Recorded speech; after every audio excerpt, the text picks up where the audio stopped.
Alhamdulillahi Rabbil Alameen. Wassalatu wassalamu ala Sayyidina Muhammad wa alihi wa sahbihi wa zurriyyati ajmain. The heart is a kind of inner intuition or insight which, in the beautiful words of Rumi, feeds on the rays of the sun and bring us into contact with the aspects of reality other than those open to sense perception. We covered this.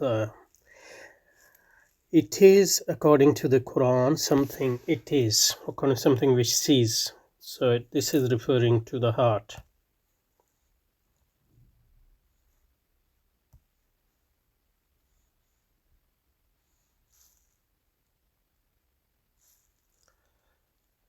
And its reports,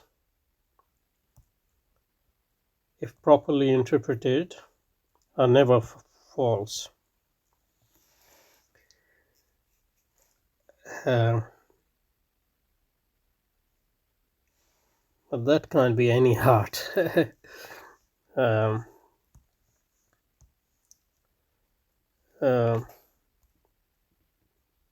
So he seems to be referring to the verses of Surah An-Najm. So that's Surah 53. 53, Ayah 11 and 12, where Allah subhanahu wa ta'ala says, مَا كَذَبَ الْفُؤَادُ مَا رَأَى أَفَتُمَارُونَهُ عَلَى مَا يَرَى وَلَقَدْ رَآهُ نَزْلَةً أُخْرَى عِنْدَ سِدْرَةِ الْمُنْتَهَى عِنْدَهَا جَنَّةُ الْمَأْوَى إلى آخره. But that's what the Prophet sallallahu alaihi wasallam in Mi'raj. So it's about Prophet Rasulullah sallallahu alaihi wasallam. So ma kadhabal fuadu mara, the Prophet sallallahu alaihi wasallam, his heart in no way falsified that which he saw. That is Yusuf Ali's translation. And Allama Iqbal is here sort of misinterpreting Quran again to claim that any heart which sees, and it is according to Quran something which sees, and its report, if properly interpreted as, are never false. So the seeing of heart depends on the purity of heart, and Masoom is only Prophet sallallahu alaihi wasallam's heart. Every other heart makes a lot of mistakes. So it must not, however, be regarded as a mysterious special faculty. So what he is trying to do, as we have noted several times, is trying to sort of demonstrate, or trying to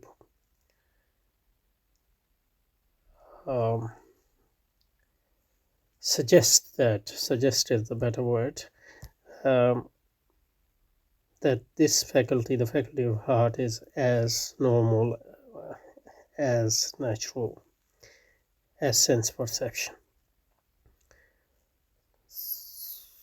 And he thinks that that's how he can reinstate religious experience and its legitimacy in a world which has sort of abandoned that aspects of reality. But in order to do that, what he is doing is basically de-transcendentalizing or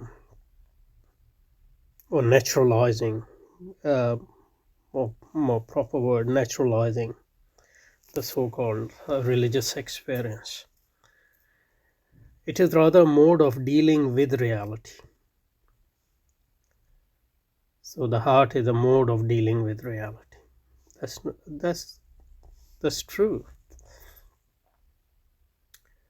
Every heart is a mode of dealing with reality. In fact, as we suggested last time, sense perception doesn't occur without its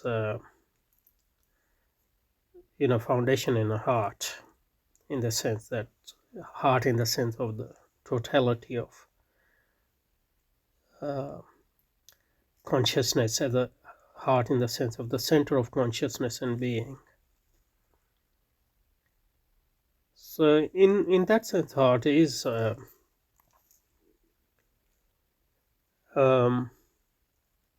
a normal faculty, but there's nothing religious as such religious about that aspect of heart. A kafir has that heart, a Muslim has that heart, a pious person has that heart. But their consciousness depends, and its veracity depends on the veracity, their the overall condition of their being and their heart. So in that sense, the heart is not a infallible faculty in any way or sense. So I don't know how much it prove Allama Iqbal's point if we re-situate heart in this way. Anyhow, so it is rather a mode of dealing with reality in which sensation, in the physiological sense of the words, does not play any part.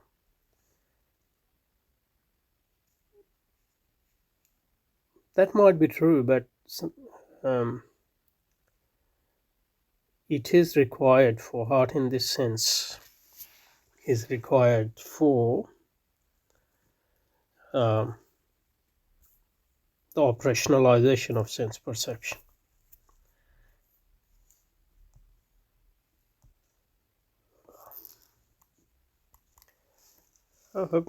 And the editor here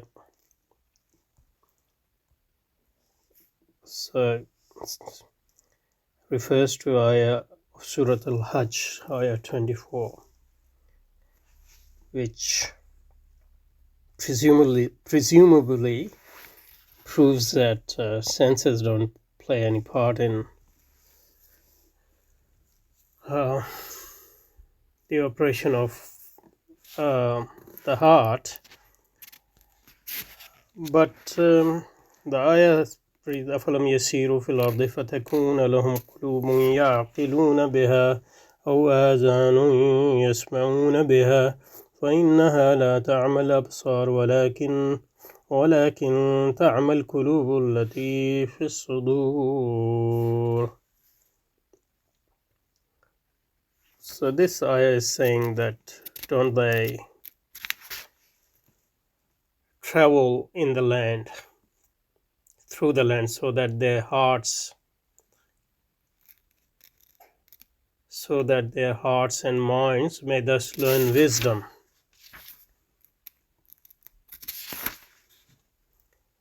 And their ears may hear, and their ears may thus learn to hear. وَأَذَانٌ يَسْمَعُونَ بِهَا.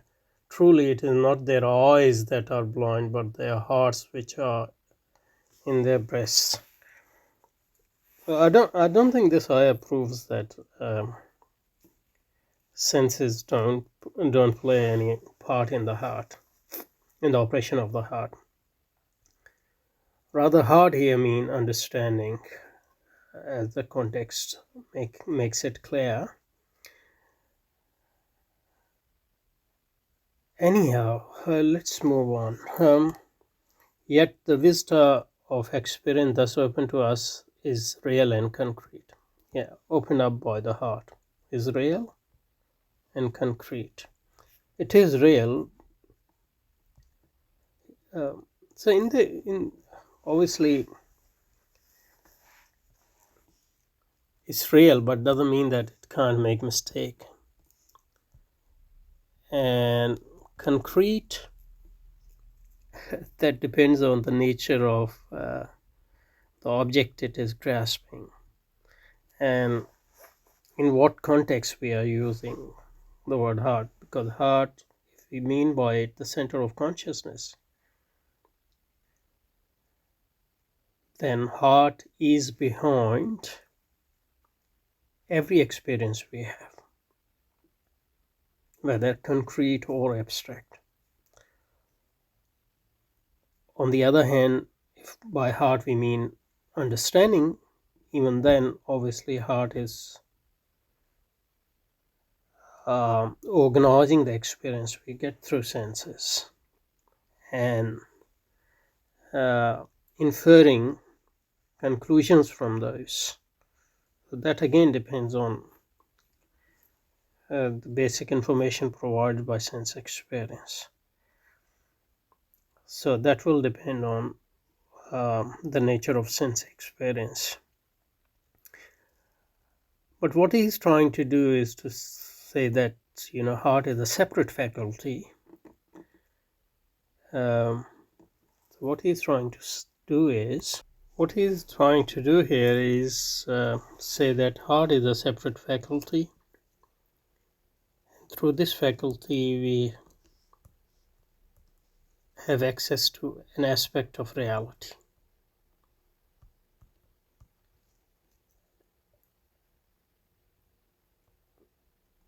which sense perception doesn't have access. And sense perception is another faculty, and through which we have access to another aspect of reality. So in order to have a total view of reality, we need both of them. And both experiences are natural and concrete and real.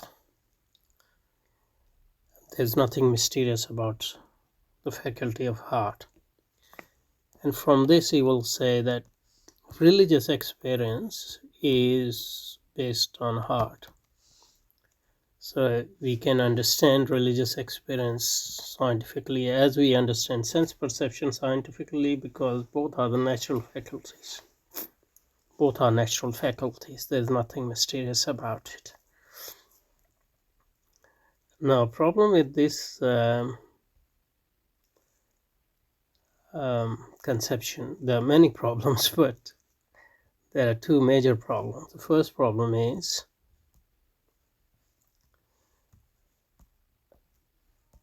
Quran uses heart in various ways, and in Quranic conception it's not necessarily a separate faculty, but it is the foundation of our other faculties,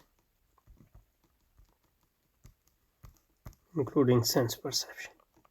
So in that sense, heart is a totality of our consciousness, center of our consciousness, and the center of our being, in a sense.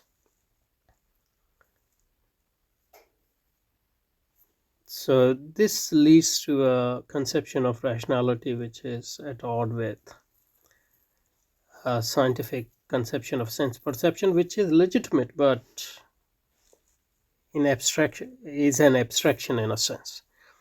On the other hand, there are other senses in which Quran uses the heart, which are, heart uses in terms of understanding or even reason. So that doesn't serve Iqbal very well. Now the second thing is, if he is trying to prove the scientific credentials of Islam,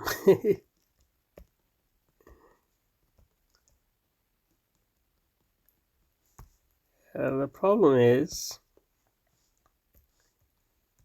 through considering Islam as a religious experience based on a faculty of heart, which is as natural as other faculty.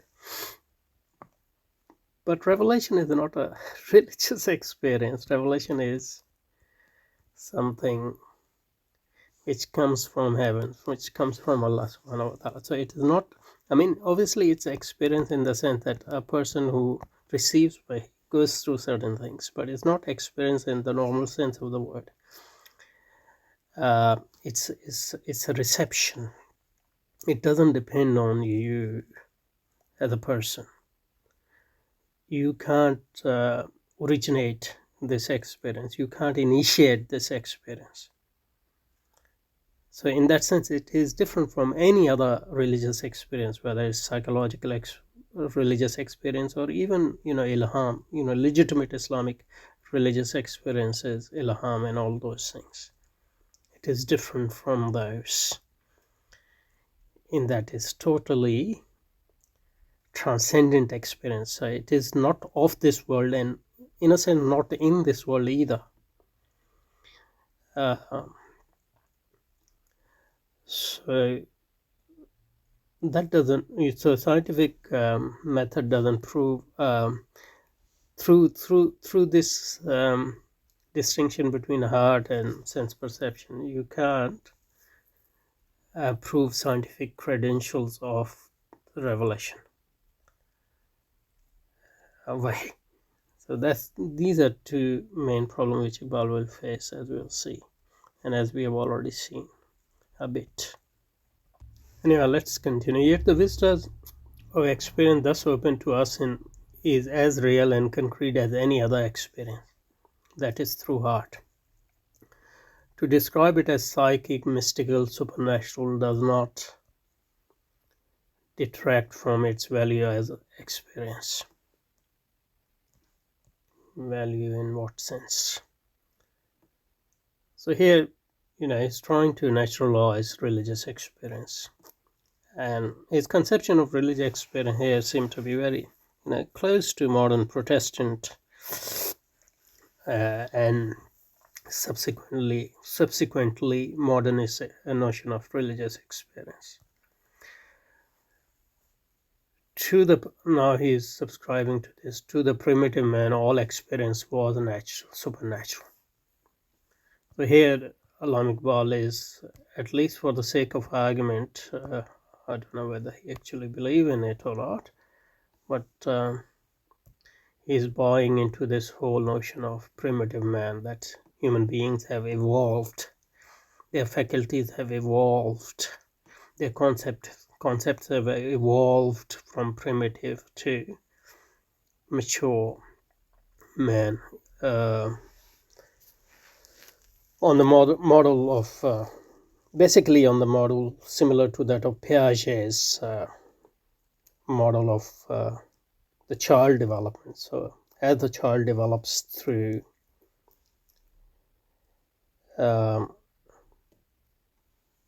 childhood to adulthood and then maturity, the similar way humanity matures from childhood to adulthood and maturity. And in a sense, modern Western civilization or modernity is adulthood of human experiences or human civilization. And Allama Iqbal is buying into this narrative here by referring to the primitive man. So apparently in earlier civilization, humans' faculties were not developed enough. That's why they didn't have a clear-cut notion of the distinction between subject and object and all that. So in that sense, every experience for them was supernatural.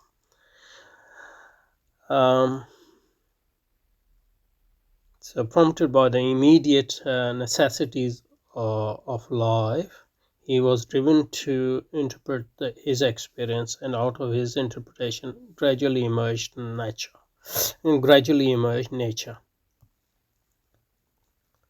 So the concept of nature, the concept of object, and the distance between the object and the subject, these things gradually emerged through the development of human mind. So prompted by the immediate necessities of life, he was driven to interpret his experience, and out of this interpretation gradually emerged nature in our sense of the word. The total reality which enters our awareness and appears on interpretation as an empirical fact has other ways of invading our consciousness and offers further opportunities of interpretation. So one way the nature invades us is through necessities of life, the the necessity of dealing with the environment around us, but there are other ways in which nature or the reality invades us, and that's through heart and all that. The revealed and mystic literature of mankind bears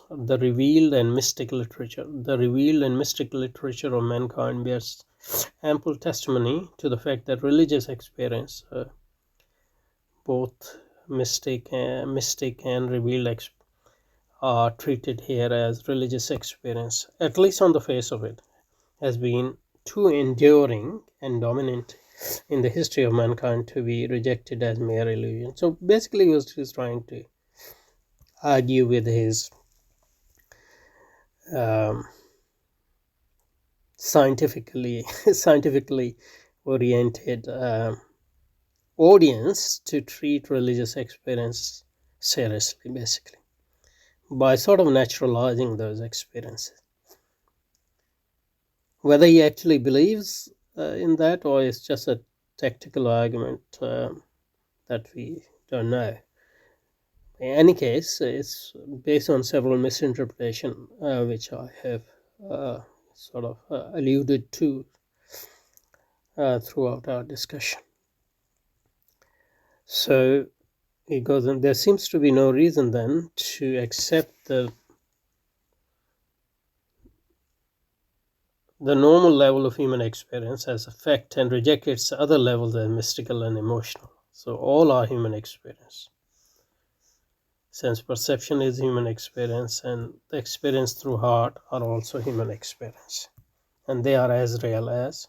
The only thing is they deal with different aspects of reality, or different levels of reality, or different vistas of reality, whatever. The fact of religious experience are facts among other facts of human experience, and in the capacity of yielding knowledge by interpretation, one fact is as good as another.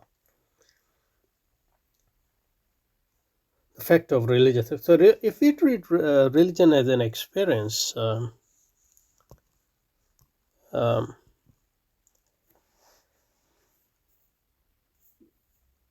not as a message from the lords of the earth and heavens, then I think Allama Iqbal's whole interpretation here can be accepted by someone like Whitehead, for example. It's quite similar to what Whitehead says in one of his books about science, and this can also be accepted by somebody like phenomenologist like Merleau-Ponty, for example. So this is a reading of an analysis of human experience and its different levels and its different varieties, through treating them naturally, treating them as part of our ordinary experiences, and not something transcendental, not something transcendent.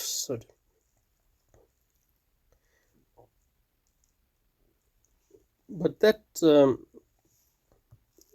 I think modernity doesn't have any problem accepting that,